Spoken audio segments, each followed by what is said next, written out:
तो how to install Django. ठीक है,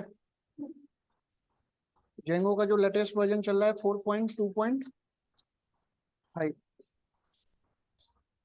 तो लेटेस्ट वर्जन को हमें इंस्टॉल करना है।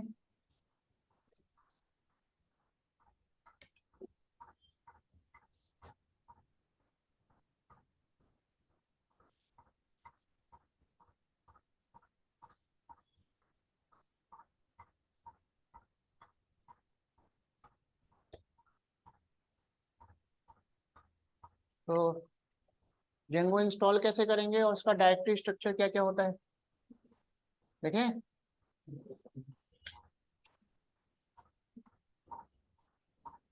देखो बताऊं,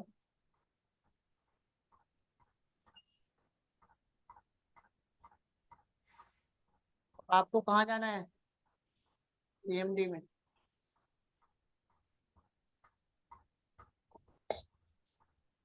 सीएमडी में जाना है और सीएमडी में सबसे पहले पाइथन का वर्जन अगर आपको पता करना है तो कमांड क्या देते हैं, दो बार डैश वर्जन। तो ये पाइथन का वर्जन बताएगा, नाम क्या है, किसी क्लास बंद कर दो फिर। तो हमने पाइथन का वर्जन पता कर लिया और जेंगो इंस्टॉल करने के लिए आपको कमांड लिखना होगा pip install Django equal to 4.2.5। ठीक है, तो जैसे ही आप ये कमांड लिखोगे और आपके सिस्टम में नेट कनेक्ट होगा तो आपके सिस्टम में जेंगो इंस्टॉल हो जाएगा। एक बार करना है, बार बार नहीं करना है ना। अब मान लो आपको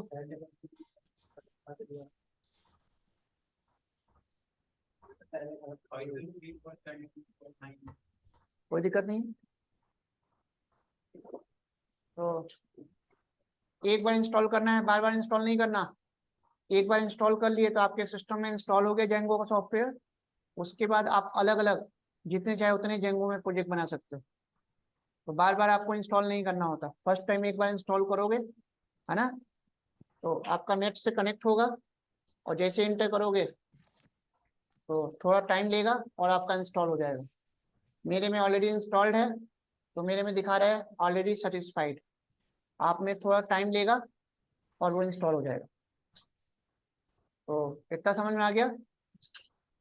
अभी सिस्टम पे मत करो, कॉपी पे लिखते चलो जो बता रहा हूँ मैं, ऐसे फिर लिख नहीं पाओगे जो मैं बताऊंगा है, इस तरह से लिख नहीं पाओगे आप लोग। क्लास के बाद करना। तो पहले हमने इंस्टॉल किया पिप को है ना, तो जैसे ही पिप इंस्टॉल जेंगो डालोगे तो आपका ये इंस्टॉल हो जाएगा। पता करने के लिए कि आपके सिस्टम में जेंगो इंस्टॉल हुआ या नहीं हुआ, तो वर्जन पता करने के लिए आपको जेंगो यहाँ पे लिखना है, जेंगो डैश एडमिन और दो बार डैश वर्जन। तो तुरंत बता देगा कि आपके सिस्टम में जेंगो का कौन सा वर्जन इंस्टॉल हुआ है। अगर मान लो आपने पहले से इंस्टॉल कर रखा होगा तो वही वर्जन दिखाएगा। ठीक है, तो सिस्टम में जेंगो इंस्टॉल कैसे करना है और उसका वर्जन कैसे पता करना है, यहाँ तक सबको समझ में आ गया, कोई कंफ्यूजन। अब मेरे को जेंगो में अपना एक प्रोजेक्ट बनाना है ना। तो कैसे कैसे प्रोजेक्ट का फोल्डर कैसे बनाएंगे, कैसे कैसे होता है, ध्यान से समझना। यहाँ तक कोई डाउट किसी को?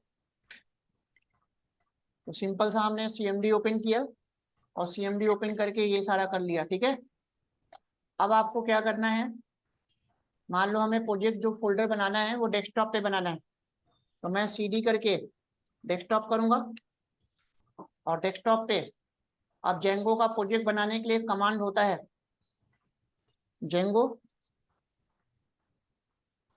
Dash admin start project.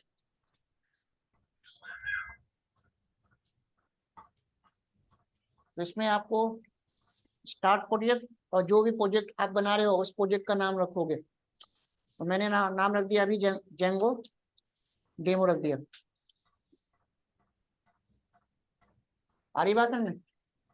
Command clear? तो Django dash admin start project और प्रोजेक्ट फोल्डर का नाम। अब जैसे इंटर करोगे आपका डेस्कटॉप पे प्रोजेक्ट बन जाएगा। स्पेलिंग गलत हो गया क्या? स्पेलिंग गलत हो गया, स्टार्ट प्रोजेक्ट होगा ना।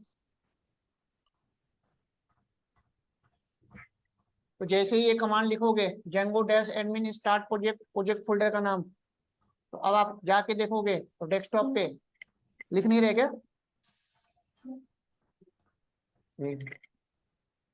जैसे ही आप करोगे अब आपका डेस्कटॉप पे एक जेंगो डेमो नाम का फोल्डर बन जाएगा। सर इसमें सीडी स्मॉल है या कैपिटल? सीडी स्मॉल है ना? हमारा स्मॉल में, कोई कैपिटल नहीं लिखना। आ नहीं रहा है सर। तो अब जैसे ही यहाँ पे करोगे, है ना, तो यहाँ पे आपका जेंगो डेमो नाम का एक प्रोजेक्ट फोल्डर बन जाएगा। और यहाँ पे आपका डायरेक्टरी स्ट्रक्चर आपको देखना है, तो कल बताया था मैंने, एक manage.py आपको फाइल मिलेगा। और यही जेंगो के सर्वर को ऑन ऑफ करने के लिए क्या होता है, रिस्पॉन्सिबल होता है।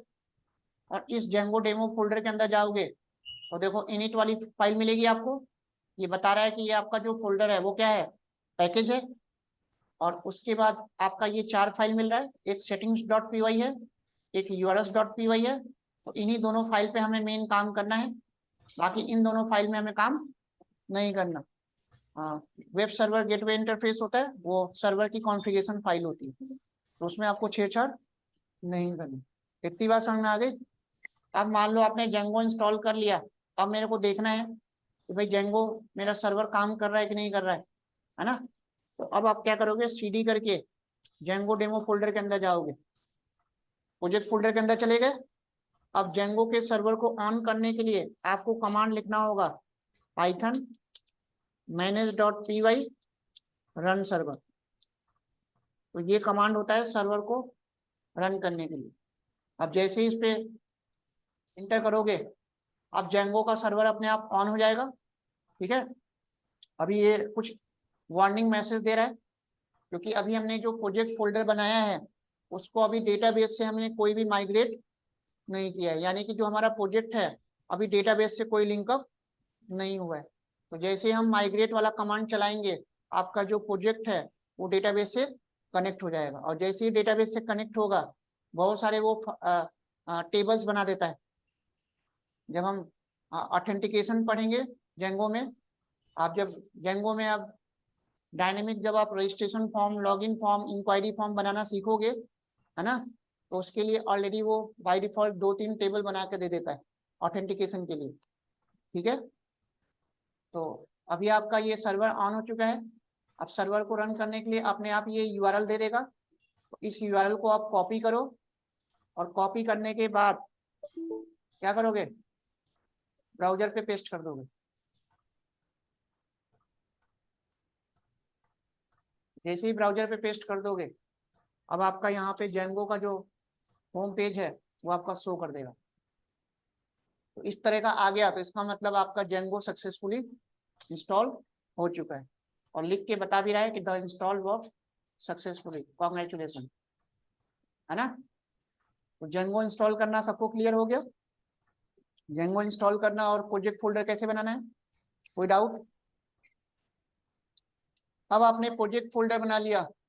एक जेंगो के प्रोजेक्ट फोल्डर में जितने चाहे उतने आप ऐप बना सकते हो। ठीक है, प्रोजेक्ट फोल्डर एक ही होगा और ऐप फोल्डर मल्टीपल हो सकता है।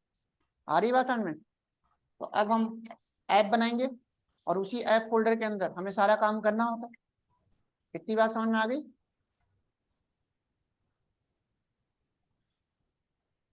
तो अब आपका ये सर्वर ऑन हो चुका है। अब इससे बाहर निकलने के लिए अब यहीं पे आप क्या करोगे, कंट्रोल सी प्रेस करोगे। तो जैसे ही कंट्रोल सी प्रेस करोगे तो वापस से आप कमांड प्रॉम्प्ट पे आ जाओगे। अब आपका सर्वर क्या हो चुका, ऑफ हो चुका। अब दोबारा से ब्राउजर पे जाओगे और रिफ्रेश करोगे तो ये पेज नहीं आएगा, क्योंकि आपने सर्वर क्या किया, बंद कर दिया। तो पाइथन में जब भी कोई प्रोजेक्ट बनाओगे जेंगो में, और उसको रन करने के लिए सर्वर आपको ऑन करके रखना पड़ेगा। आ रही बात में? जैसे आप लोगों ने जुपिटर में काम किया होगा, तो जुपिटर को जब तक सर्वर ऑन रखते हो तभी तक काम करते हो ना, और बंद कर देते हो सर्वर तो बंद हो जाता है। ठीक है, सेम वही कॉन्सेप्ट है। इतना क्लियर हुआ? चलो आगे देखें।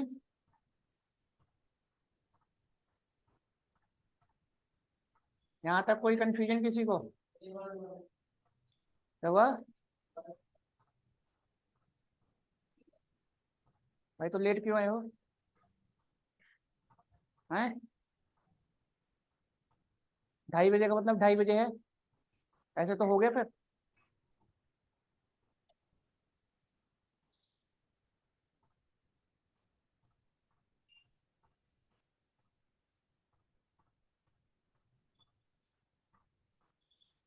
EMD ओपन किया मैंने,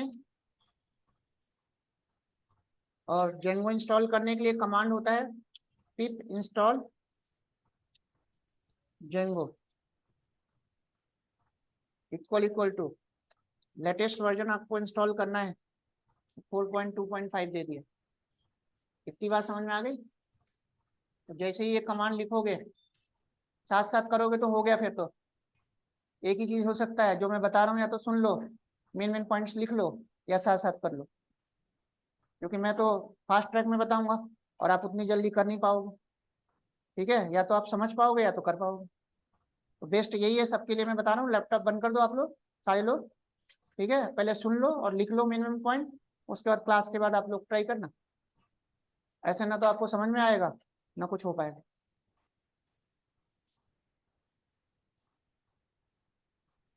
तो पहले मैंने क्या किया, पिप इंस्टॉल ये कमांड चलाया। तो ये कमांड आपको याद रखना है।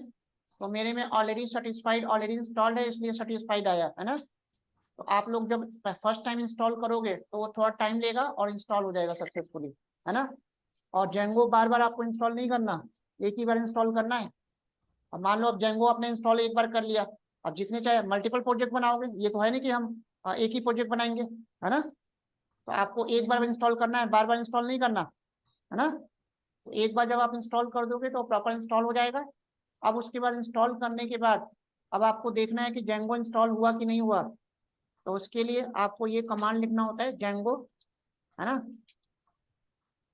डैश एडमिन, और 2 बार डैश और वर्जन लिखोगे तो वो बता देगा कि आपके सिस्टम में जेंगो का कौन सा वर्जन इंस्टॉल हुआ। तो अभी मैंने कल बताया भी था आपको कि लेटेस्ट वर्जन कौन सा है, 4.2.5। तो लेटेस्ट वर्जन पे ही हमें काम करना है। इतनी बात समझ में आ गई? अब आपको क्या करना है कि आपको प्रोजेक्ट फोल्डर बनाना है। तो जेंगो आपका इंस्टॉल हो चुका, अब प्रोजेक्ट फोल्डर मान लो, मेरे को जरूरी तो है नहीं कि यहीं पे मैं बनाऊंगा, मैं डी ड्राइव में बनाना चाहता हूँ, डेस्कटॉप पे बनाना चाहता हूँ, तो पाथ देना पड़ेगा ना। तो अब मैंने CD करके डेस्कटॉप किया, मतलब मैं डेस्कटॉप पे चला गया। CD का मतलब क्या होता है, चेंज डायरेक्टरी। तो CD करके आप किसी भी ड्राइव में जा सकते हो। तो अब मैं डेस्कटॉप पे चला गया। अब डेस्कटॉप पे जाने का मतलब क्या हुआ, अब जो आपका प्रोजेक्ट फोल्डर बनेगा वो कहाँ पे बनेगा, डेस्कटॉप पे बनेगा। अब प्रोजेक्ट फोल्डर बनाने के लिए कमांड आपको लिखना होगा जेंगो डैश एडमिन, और इसके बाद आपको लिखना होगा स्टार्ट प्रोजेक्ट, और उसके बाद प्रोजेक्ट फोल्डर का नाम। तो मैंने जेंगो डेमो दे दिया।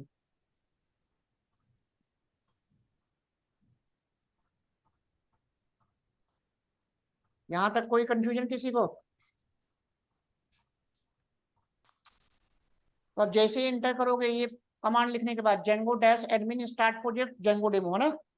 तो अब आपका तुरंत जो है डेस्कटॉप पे आपका जेंगो डेमो नाम का एक फोल्डर बन जाएगा, और ये आपका डायरेक्टरी स्ट्रक्चर अपने आप बन जाएगा। इतनी बात समझ में आई?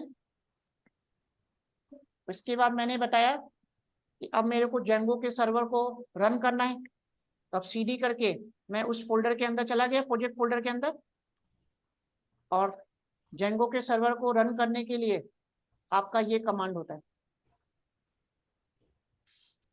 क्या कमांड होता है? पाइथन manage.py और रन सर्वर। तो जब जब आपके जेंगो के सर्वर को ऑन करना होगा यही कमांड देना होगा, है ना। अब जैसे ही आप इंटर करोगे तुरंत जो है जेंगो का सर्वर ऑन हो जाएगा और यहाँ पे ये एक वार्निंग देगा, ठीक है, कि अभी जो है आपका जो प्रोजेक्ट है ना वो किसी भी डेटाबेस से कनेक्ट नहीं हुआ है। और जेंगो का एडवांस फीचर है कि जब जेंगो आप इंस्टॉल करते हो तो आपको अलग से कनेक्टिविटी करने के लिए कोई कोड लिखने की जरूरत नहीं होती। बाय डिफॉल्ट जेंगो के फ्रेमवर्क में एसक्यूलाइट जो डेटाबेस होता है वो इनबिल्ट देता है। तो अभी जब मैं माइग्रेशन का कमांड चलाऊंगा ना तो हमारा ये जो जेंगो डेमो नाम का प्रोजेक्ट है वो एसक्यूलाइट डेटाबेस से वो कनेक्ट हो जाएगा, ठीक है। और उसमें अपने आप ये जो 18 टेबल है बना के दे देगा। तो बाय डिफॉल्ट वो 18 टेबल बना के दे देता है, ठीक है, जिसकी हमें जरूरत पड़ती है। यूजर ऑथेंटिकेशन में जरूरत पड़ेगी, है ना, रजिस्ट्रेशन फॉर्म फिल जब करेंगे तो वहां पे जरूरत पड़ेगी, तो बहुत सारे एडवांटेज मिलेंगे उसके। क्लियर। तो अभी ये वार्निंग यही दिखा रहा है कि अभी जो है अभी ये कह रहा है कि अभी जो आप प्रोजेक्ट फोल्डर बनाए हो ना, अब इसमें कोई भी अगर आप ऐप बनाओगे तो उस ऐप में आप admin, authentication, content type, session, ये सब फीचर आप अप्लाई नहीं कर पाओगे। आ रही बात में, क्योंकि ये सब जो फीचर्स हैं वो डायनेमिक है और इन सब फीचर्स के लिए आपको वो ऑलरेडी वो टेबल बना के इनबिल्ट देता है, आपको अलग से बनाने की जरूरत नहीं है। अब जब हम ऑथेंटिकेशन वाला कंपोनेंट पढ़ेंगे जेंगो में, ठीक है, तो फिर मैं आपको बताऊंगा कि कौन से टेबल वो ऑलरेडी बना के देता है और उस टेबल का एडवांटेज क्या है। क्लियर। तो अब आपका ये सर्वर ऑन हो चुका। अब देखने के लिए कि जेंगो आपका चल रहा है कि नहीं चल रहा है सर्वर, तो इसको कॉपी किया और कॉपी करने के बाद आप ब्राउजर में क्या करोगे, उस यूआरएल को पेस्ट कर दोगे। इतना आ गया समझ में। अब आप लोग को जेंगो इंस्टॉल करना और जेंगो में प्रोजेक्ट फोल्डर कैसे बनाते हैं और प्रोजेक्ट फोल्डर का डायरेक्टरी स्ट्रक्चर। क्लियर।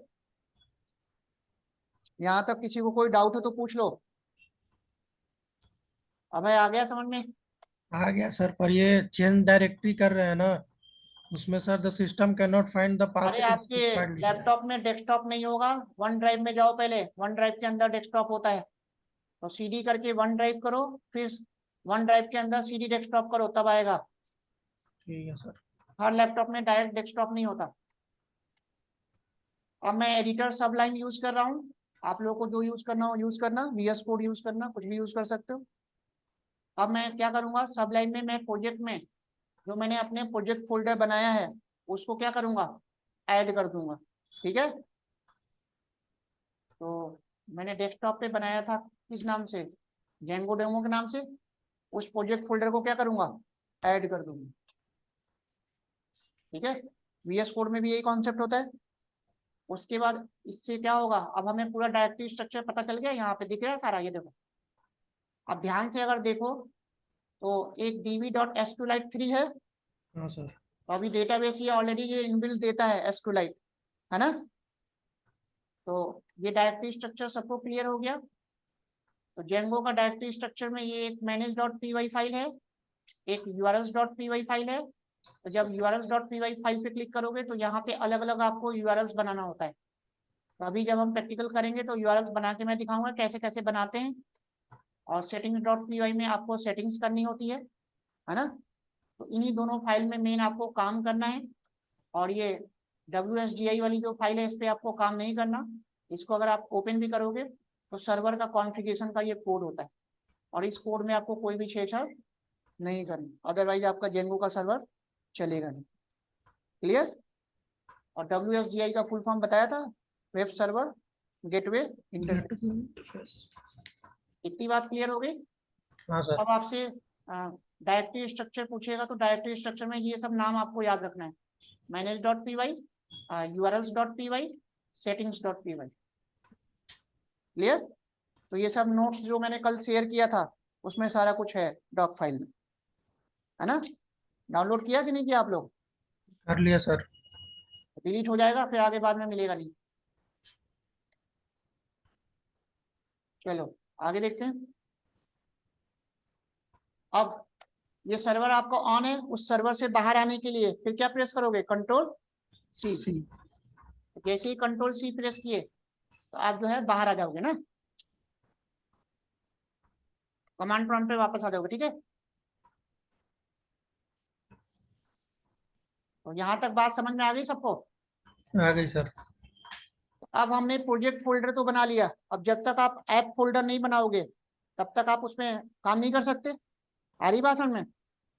तो प्रोजेक्ट फोल्डर के अंदर अब जेंगो में हमें एक ऐप फोल्डर बनाना होता है, और उसी ऐप फोल्डर के अंदर आपको वो एमवीटी वाला जो डायरेक्टरी स्ट्रक्चर है वो मिलेगा।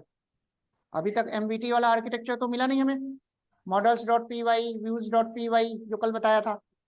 तो ऐप के अंदर ही आपको पूरा एमवीटी वाला जो आर्किटेक्चर है वो आपको मिलेगा, ठीक है। तो जितनी भी कोडिंग करनी है वो सब किसके अंदर करनी होती है, ऐप फोल्डर के अंदर, प्रोजेक्ट फोल्डर के अंदर नहीं। प्रोजेक्ट फोल्डर तो बस वो ऐप फोल्डर को रन करने के लिए सपोर्टेड फाइल्स होती है ना। तो अब हम देखें, तो अब ऐप फोल्डर बनाने के लिए कमांड क्या होता है, सारा कमांड आपको Python manage dot P Y से ही चलेगा, है ना। तो अब मैं लिखूंगा यहाँ पे Python manage dot P Y. अब अगर आपको कमांड देखने हैं कि जेंगो में कौन कौन से कमांड होते हैं, अभी तो मैं कमांड लिखता जा रहा हूँ, अब आपको हेल्प लेना है कि कौन कौन से कमांड होते हैं।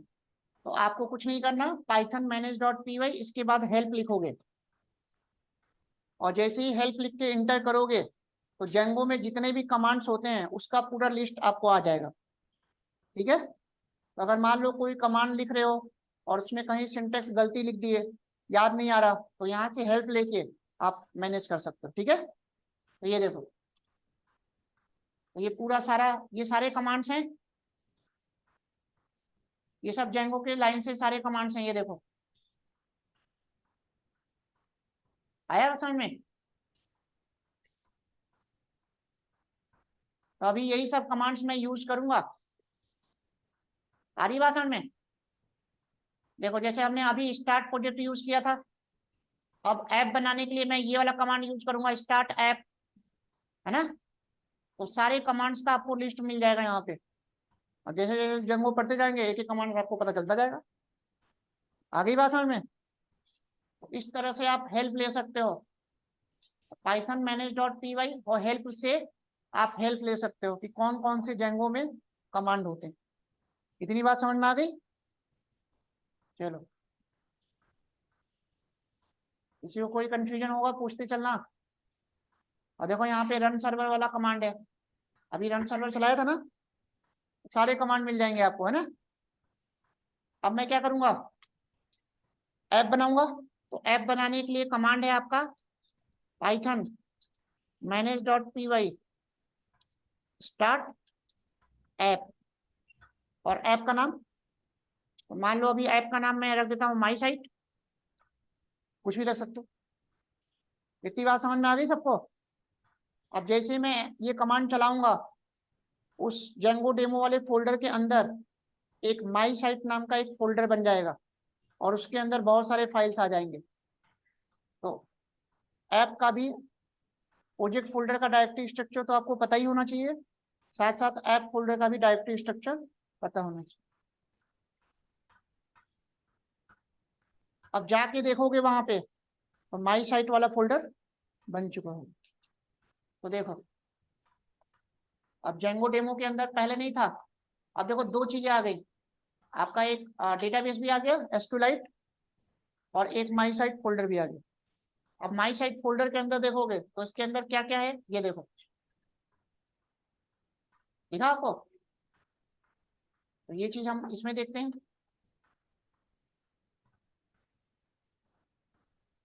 दिख रहा है सबको। तो यहाँ पे कौन कौन सी फाइल दिख रही है आपको, ये वाला दिख नहीं रहा होगा ना।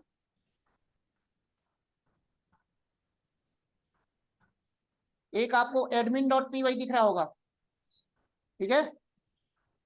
एक आपको एप्स डॉट पी वाई दिख रहा होगा, एक मॉडल्स डॉट पी वाई दिख रहा होगा, एक टेस्ट है, और एक व्यूज है। तो मेन हमें काम जो करना है, एक तो views dot P Y file पे, इसी व्यूज डॉट पी वाई में हम लॉजिक लिखेंगे। बिजनेस लॉजिक लेयर बताया था कल, वो यस इसी सर। में आएगा। 3 लेयर पे काम करता है बताया था कल, data access layer, business logic layer, और प्रेजेंटेशन लेयर, 3 लेयर पे आपका जेंगो काम करता है। तो व्यूज वाले में हम बेसिकली क्या करेंगे, लॉजिक डिफाइन करेंगे, डेटाबेस वाला कोड यहाँ पे करेंगे मॉडल्स में, है ना। और मान लो आपने डेटाबेस बना दिया ऐप के अंदर, लेकिन उस ऐप में जो आपने डेटाबेस बनाया, जब तक उस डेटाबेस को एडमिन में रजिस्टर नहीं करोगे, तब तक वो एडमिन पैनल में आपको वो डेटाबेस टेबल दिखेगा नहीं। आ रही बात समझ में। मान लो आपने मॉडल में आपने कोई डेटाबेस टेबल बनाने का कोड लिख दिया, ठीक है, अब रन करोगे तो एडमिन पैनल में जब आप जाओगे ना, तो वहां पे दिखेगा नहीं। उस डेटाबेस टेबल को क्या करना पड़ेगा, admin.py में पहले रजिस्टर करना होगा। तो जब तक आप रजिस्टर नहीं करोगे, तब तक वो एडमिन पैनल में दिखेगा नहीं। और जेंगो का एडवांटेज ये है कि वो एडमिन पैनल खुद से बाय डिफॉल्ट बना के देता है, आपको बनाने की जरूरत नहीं होती। आ गई बात समझ में। बस उसके लिए एक कमांड चलाना है, तो वो अपने आप जो है एडमिन पैनल का, बस आपको यूजर नेम और पासवर्ड क्रिएट करना होगा। एडमिन पैनल ऑलरेडी वो बना के देता है। कितनी बात समझ में आ गई, कोई डाउट? तो ऐप फोल्डर का भी डायरेक्टरी स्ट्रक्चर आप लोगों को क्लियर हो गया। चलो, यहाँ तक कोई पूछना है कुछ पूछ लो, अगर किसी को कोई कंफ्यूजन हो तो। अबे आया समझ में? हाँ सर, आ गया। क्या चीज?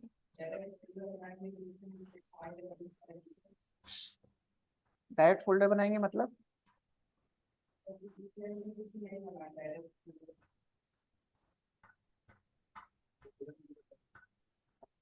एक मिनट।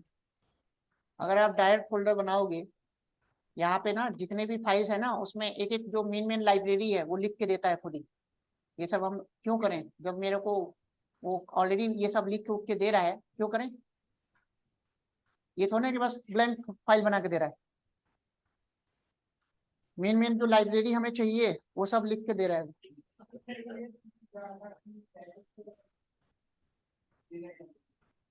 अरे डायरेक्ट बनाओगे तो पॉसिबल ही नहीं है कि देगा भाई मेरे, हो ही नहीं सकता। फ्रेमवर्क का यही तो एडवांटेज है। फ्रेमवर्क हम इसीलिए यूज करते हैं कि जब हम इंस्टॉल करते हैं ना, तो बाय डिफॉल्ट वो पूरा डायरेक्टरी स्ट्रक्चर खुद से बना के देता है। अदरवाइज फ्रेमवर्क यूज करने का फायदा क्या? ठीक है। और आप खुद से बनाओगे तो गलती होने के चांसेस ज्यादा है, क्योंकि यहाँ पे एक रिलेशनशिप बनाना पड़ेगा एमवीटी का। समझ गए?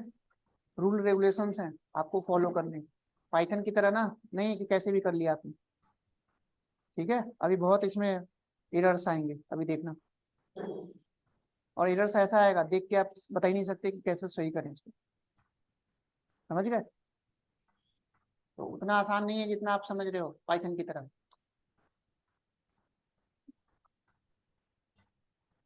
तो इतनी बात समझ में आ गई आप लोगों को कि जेंगो में प्रोजेक्ट फोल्डर कैसे बनाना है और ऐप फोल्डर कैसे बनाना है? तो ये सब कमांड जो मैं बता रहा हूँ ये तो याद कर लेना है, क्योंकि यही चीज मैं डेली कर करके दिखाऊंगा, है ना। चलो आगे बताऊं। अभी तक कोई कंफ्यूजन किसी को आ रहा है? स्वाति, तो जितना मैं बता रहा हूँ साथ साथ आप लोग को प्रैक्टिस करनी पड़ेगी। जेंगो उतना आसान नहीं है जितना आप लोग समझ रहे हो, मैं पहले ही बता रहा हूँ।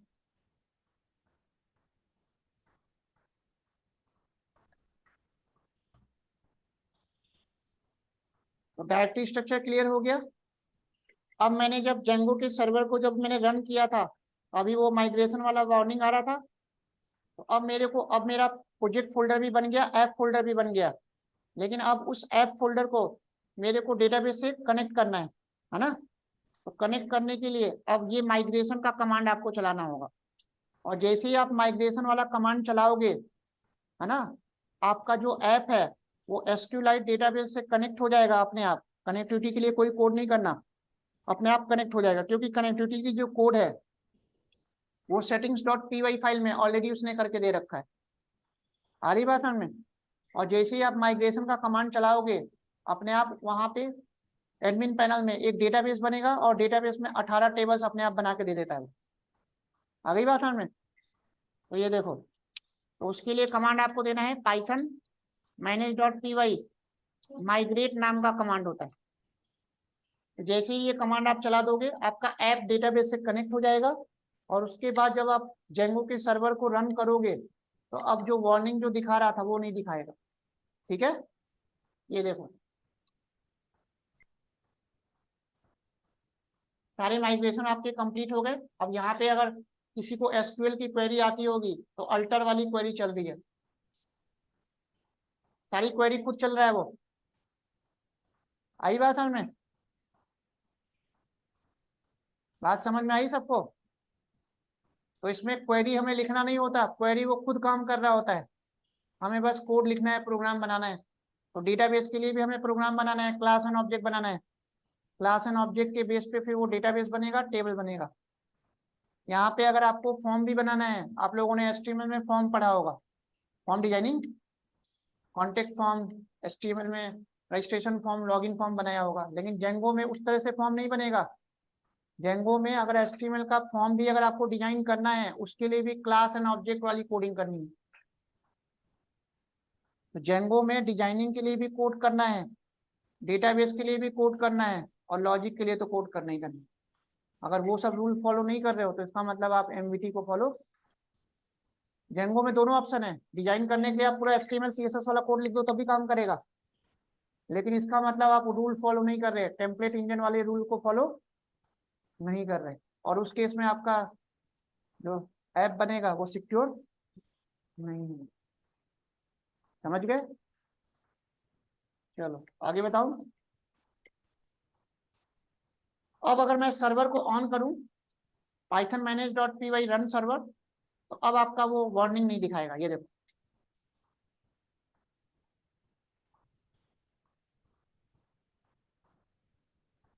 अब देखो बिल्कुल ओके है, जीरो। पहले 18 दिखा रहा था ना, 18 इशू दिखा रहा था, अब बिल्कुल ओके है। इसका मतलब आपका जो ऐप फोल्डर है वो डेटाबेस से कनेक्ट हो चुका।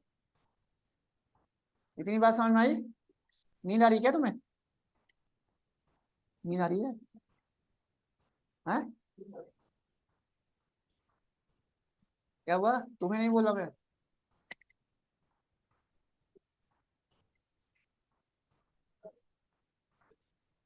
हैं? चलो।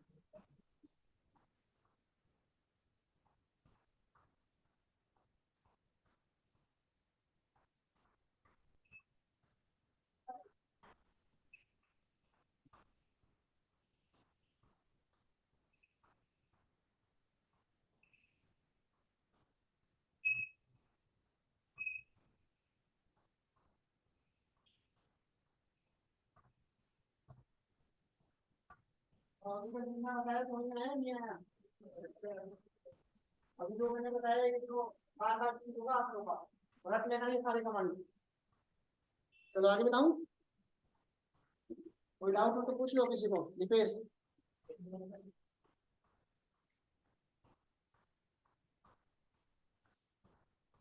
यहाँ तक क्लियर है?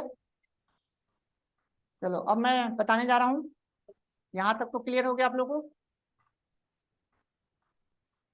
अब अभी मैंने बताया था आप लोगों को कि जेंगो में बाय डिफॉल्ट एडमिन पैनल बना के देता है, तो एडमिन पैनल आ तो जाएगा यहाँ पे। एडमिन पैनल कैसे आएगा, ये देखो, जब आप सर्वर को रन करोगे तो रन करने के बाद यहाँ पे ना ये जो यूआरएल है स्लैश एडमिन लिखना, स्लैश एडमिन, है ना, तो तुरंत एडमिन का लॉगिन पैनल आपका आ जाएगा।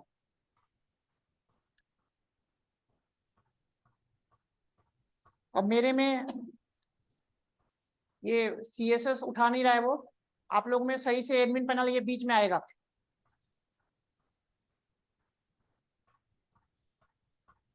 तो यहाँ पे यूजर नेम और पासवर्ड डाल के आपको लॉगिन करना होगा। अरे एडमिन डालो ना, स्लैश एडमिन। क्या हुआ? अरे सर्वर तो रन कर लो पहले भाई मेरे, बिना सर्वर रन किए आएगा क्या वो? हाँ हाँ, वो हमें बनाना पड़ेगा, बना के तो नहीं देगा ना वो। सब लोग अपना अलग अलग बनाओगे ना। अगर वो बना के दे देता फिर तो कोई भी हैक कर लेगा। ठीक है, तो यूजर नेम पासवर्ड तो आप बनाओगे ना, तो कैसे बनाते हैं उसका कमांड है, अभी बताता हूँ। हाँ जी, आ गया।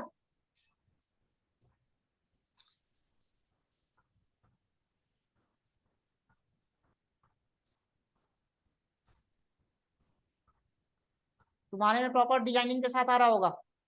आया? नहीं आया? ये कर क्या रहे हो भाई तुम?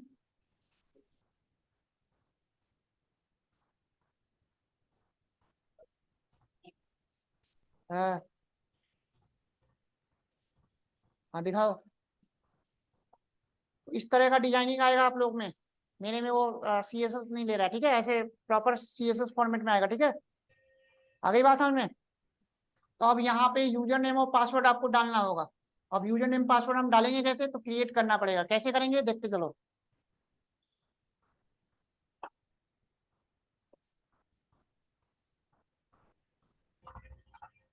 तो इसके लिए आपको कमांड देना होगा। क्या देना होगा? कंट्रोल C करके बाहर आओ, और इसके लिए कमांड होता है Python manage.py create super user. ये कमांड याद रखना है। तो जैसे ही Python manage.py create super user करके एंटर करोगे, तुरंत वो मांगेगा कि आपको यूजर नेम क्या देना है ना? आ रही बात समझ में? तो यूजर नेम मैंने दे दिया एडमिन। ठीक है, आपको जो देना होगा दे देना, याद रखना हो। तभी यूजर नेम पासवर्ड दोगे, तभी वो लॉगिन करेगा। और ईमेल एड्रेस कोई भी दे देना। और पासवर्ड तो मैंने दे दिया admin123। तो जो पासवर्ड आप दोगे वो दिखेगा नहीं लिखता हुआ, लेकिन ले रहा होगा। तो 2 बार वो पासवर्ड देना है, सेम पासवर्ड। ठीक है,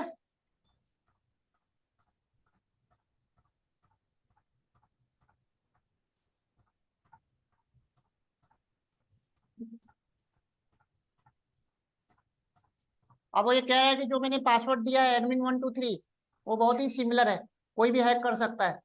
कोई नहीं, अभी तो मैं ऐसे ही डेमो के लिए यूज कर रहा हूँ, तो यस कर दूंगा। तो वो कह रहा है कि स्ट्रांग पासवर्ड देना था आपको, लेकिन आपने वीक पासवर्ड दे दिया। ठीक है, तो अब आपका यूजर क्रिएट हो गया। आ गई बात समझ में?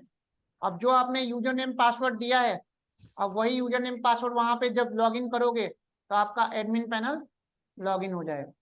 और वहां पे एडमिन पैनल जब लॉगिन करोगे तो वहां पे डेटाबेस टेबल जो जो बाय डिफॉल्ट बनाया होगा वो दिख जाएगा। तो बाय डिफॉल्ट उसमें यूजर्स नाम का एक टेबल बना के देता है, और उस यूजर टेबल्स का यूज ऑथेंटिकेशन में हम यूज करते हैं। इतनी बात समझ में आ गई सबको? तो अब फिर से सर्वर को आप रन करो, रन सर्वर। और रन सर्वर करने के बाद अब फिर से जाओ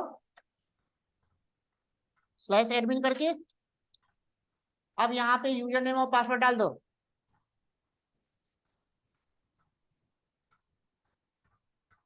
तो लॉगिन हो जाएगा। और जब लॉगिन करोगे तो यहाँ पे आपको दिख जाएगा, देखो ये ऑथेंटिकेशन का ये सब टेबल वेबल बना के देता है, यूजर्स नाम का एक टेबल बना के देता है। आगे बात हमें, तो इसमें यूजर नेम पासवर्ड सब होल्ड करके रख रहा है ये देखो। अभी मेरे में ये CSS नहीं ले रहा है, पता नहीं क्यों। आप लोग में सही से आ रहा होगा प्रॉपर फॉर्मेट में ना। और लॉग आउट कर दोगे तो आपका एडमिन पैनल क्या होगा, लॉग आउट हो जाएगा।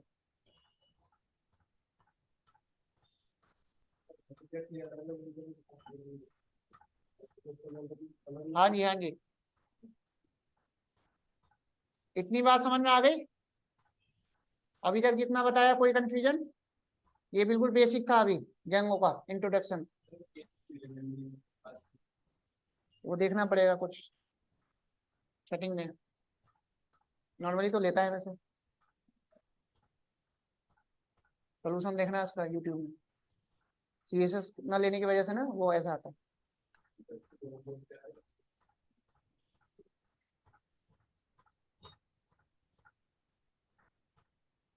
तो अभी तक जितना मैंने बताया यहाँ तक कोई कंफ्यूजन है किसी को? तो जेंगो इंस्टॉल करना है, प्रोजेक्ट फोल्डर बनाना, ऐप फोल्डर बनाना, और ये सारे कमांड्स अभी तक क्लियर है? अब थोड़ा पेज वेज बनाना सीखें, यूआरएल बनाना, पेज बनाना, सब देखें। अभी तक यहाँ तक कोई कंफ्यूजन है किसी को तो पूछ लो। अब है? नहीं सर, क्लियर है। हाँ जी देव, समझ में आ गई? यहाँ तक बात नहीं आई? हाँ मोनिका?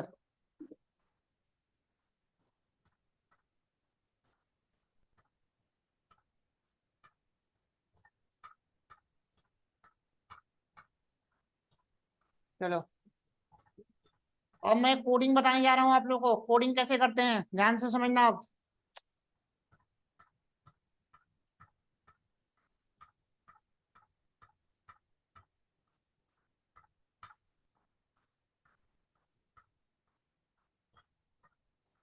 तो सबसे पहले मैं क्या करूंगा,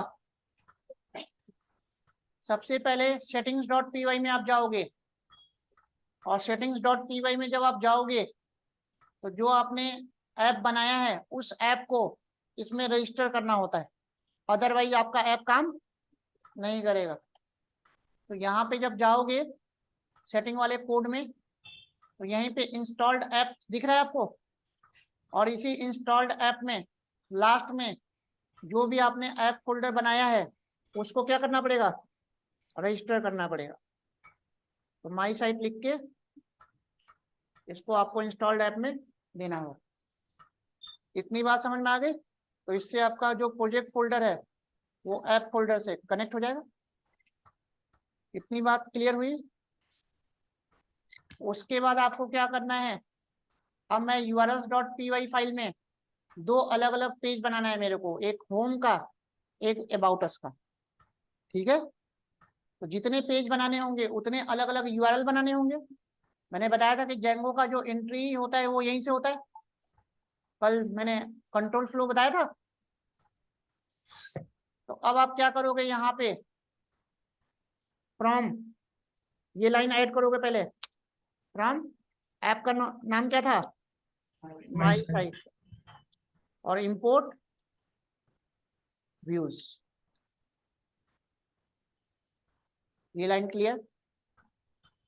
यानी कि इस यूआरएल वाली फाइल से मैंने जो ऐप फोल्डर में जो व्यूज डॉट पी फाइल है उससे कनेक्ट कर दिया। Clear? URL dot P file और ऐप फोल्डर में जो आपका व्यूज डॉट पी फाइल है उससे क्या हो गया, कनेक्ट हो गया। समझ गए? अब मैं क्या करूंगा, यहाँ पे अलग अलग यूआरएल बनाऊंगा, होम पेज के लिए और अबाउट के लिए। तो यूआरएल बनाने के लिए इसमें पाथ नाम का कमांड दे रखा है। ठीक है? अब यूआरएल में मैंने यहाँ पे कुछ नहीं दिया, तो इसका कुछ नहीं देने का मतलब, अब ये जो मैं होम वाला पेज बनाऊंगा वो जैसे ही मैं रिफ्रेश करूंगा डायरेक्ट रन करेगा। आ गई बात समझ में? होम पेज तो डायरेक्ट रन होता है ना, कहीं यूआरएल लिखना थोड़ा होता है कुछ, तो इसलिए मैंने कुछ नहीं दिया। ठीक है? इसके बाद आपको देना होगा व्यूज डॉट इंडेक्स। व्यूज के साथ जो भी दे रहे हो, और उसके बाद थर्ड पैरामीटर में आपको देना होगा नेम इक्वल टू इंडेक्स। इतनी बात समझ में आ गई? हम नेम में जो भी नाम दिया है उसी नाम का आपको फंक्शन बनाना होगा। कहाँ पे? व्यूज डॉट पी फाइल में।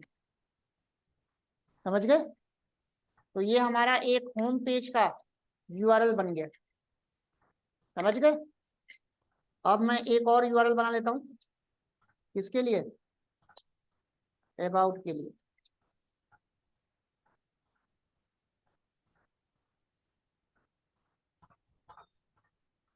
अब ये देने का मतलब, अब जब मैं ब्राउजर पे जब जाऊंगा तो एड्रेस बार में जब तक मैं स्लैश अबाउट नहीं लिखूंगा तब तक ये वाला पेज ओपन नहीं होगा। बात समझ में आ गई? अब यहाँ पे क्या लिखूंगा, व्यूज डॉट अबाउट, और नेम इक्वल टू क्या आ जाएगा, अबाउट। तो ऐसे ऐसे हर पेज के लिए आपको अलग अलग यूआरएल बनाना होगा। ये समझ में आ गई बात, इसमें कोई दिक्कत? और मैं क्या करूंगा, views dot P Y file में जाऊंगा।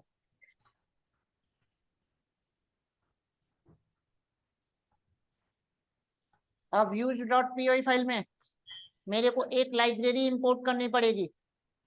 अब मेरे को दो पेज बनाना है, एक होम का और एक अबाउट। अबाउट का।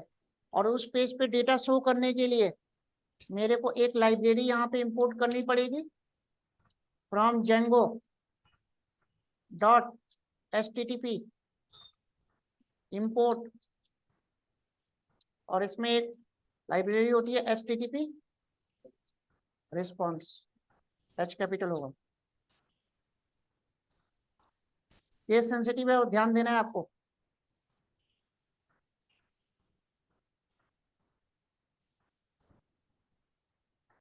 इतनी बात समझ में आ गई या नहीं आई?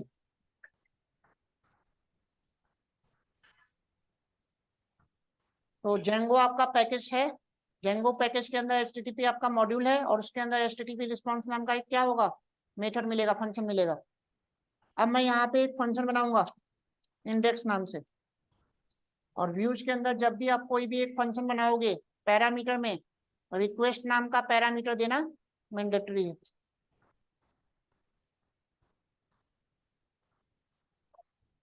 अब मैंने यहाँ पे रिटर्न यूज किया।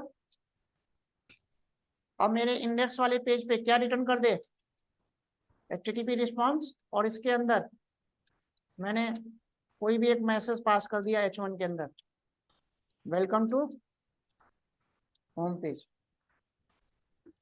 तो इस तरह से मैंने एचटीटीपी रिस्पॉन्स का यूज करके होम पेज पे एक मैसेज क्या किया, डिस्प्ले करा। यहाँ तक चीजें क्लियर है सबको? सर इसमें H1 में ये क्लोजिंग टैग नहीं आएगा क्या? अरे आएगा, क्यों नहीं आएगा, कर ही रहा हूँ अभी। हम तो बहुत फास्ट हो गए। अब ठीक है? ठीक है सर। यहाँ तक चीजें क्लियर हुई? अब मैं एक दूसरा फंक्शन बनाऊंगा, किस नाम से, नाम वही रखना है जो आपने यूआरएल में डिफाइन किया था, ये ध्यान देना, केस सेंसिटिव।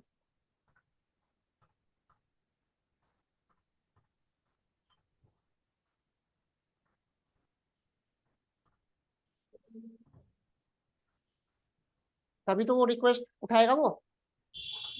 जब यूजर, मैंने कल आर्किटेक्चर बताया था, कंट्रोल फ्लो, सर्वर पे कोई भी रिक्वेस्ट जाती है तभी तो वो उठाएगा वो रिक्वेस्ट, रिक्वेस्ट ही तो हिट होता है।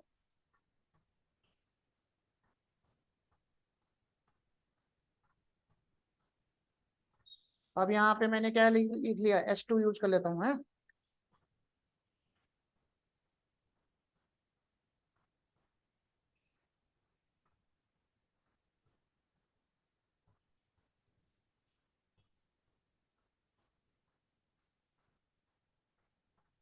थोड़ा थोड़ा समझ में आया?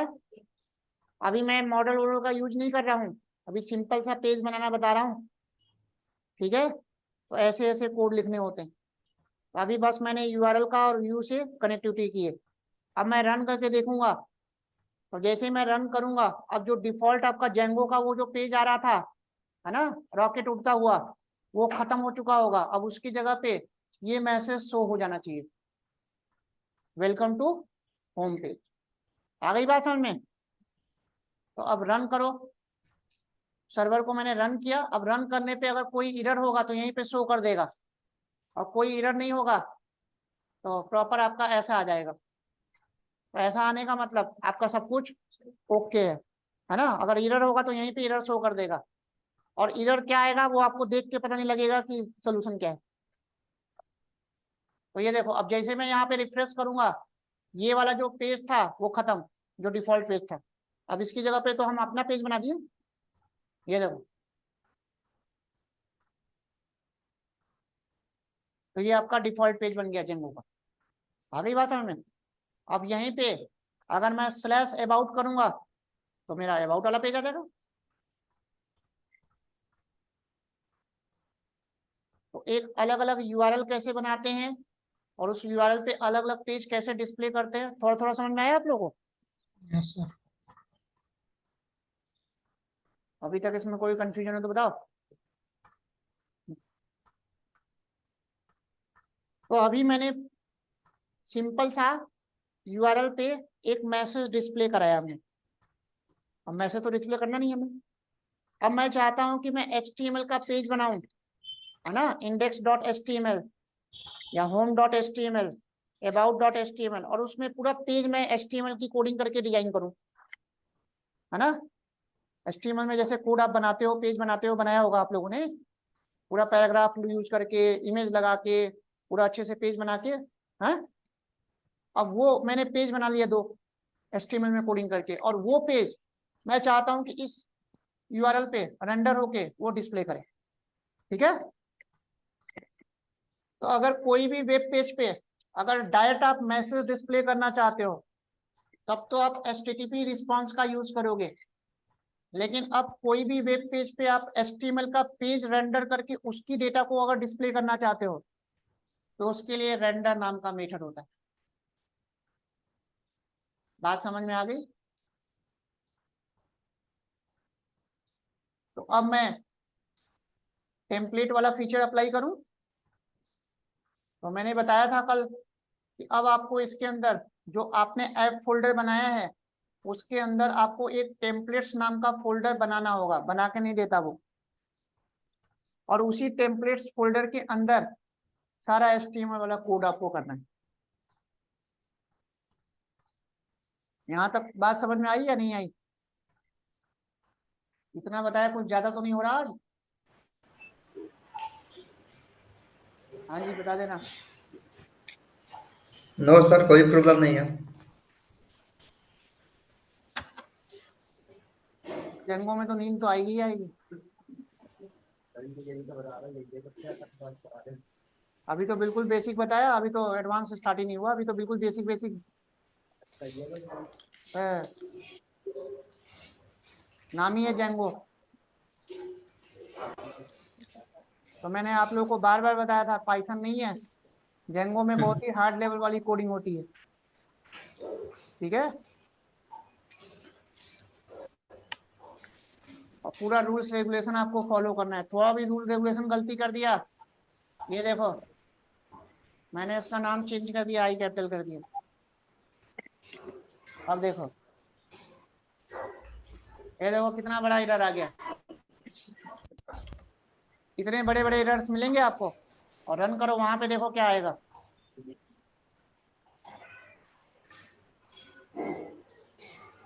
यहाँ तो सर्वर ही नहीं चल रहा, हिस्ट्री में स्टोर हो गया इसलिए बार बार आ रहा है। ऐसे ऐसे एरर्स मिलेंगे आपको। आ रही बात समझ में?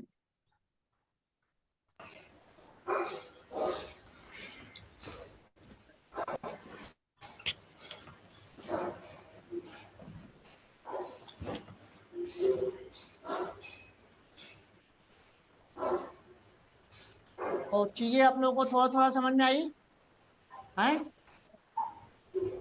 तो आज जितना मैंने बताया है आप लोग एक बार ट्राई कर लोगे। 4-5 यूआरएल बनाना अलग अलग, है ना, होम नाम से, अबाउट नाम से, सर्विस नाम से, कॉन्टेक्ट नाम से, और अलग अलग ये चीज करके देखना। तो आज वाला जितना भी स्टार्टिंग से लेके अभी तक स्टेप बताया है, प्रैक्टिस ऐसे करना है कि याद हो जाए बिल्कुल, क्योंकि यही चीज मैं बार बार करूंगा। समझ गए? अब कल इसके आगे और भी बताऊंगा टेम्पलेट वाला फीचर कैसे कैसे होता है, HTML का पेज रेंडर करके कैसे डिस्प्ले करते हैं। फिर HTML की कोडिंग तो सबको आती है ना, फिर उसमें CSS कैसे यूज करना है, जावास्क्रिप्ट कैसे यूज करना है, इमेज कैसे लगाना है, बूटस्ट्रैप कैसे अप्लाई करना है, वो सारा बताऊंगा। ठीक है। तो स्टेप बाय स्टेप सारी चीजें मैं बताता चलूंगा, साथ साथ आपको इसमें प्रैक्टिस करनी होगी। और एक क्लास का दूसरे क्लास से बिल्कुल लिंक है। एक भी क्लास मिस किए तो आगे कुछ नहीं आने वाला समझ। समझ गए, स्टेप बाय स्टेप बिल्कुल हर क्लास उसमें लिंक्ड है।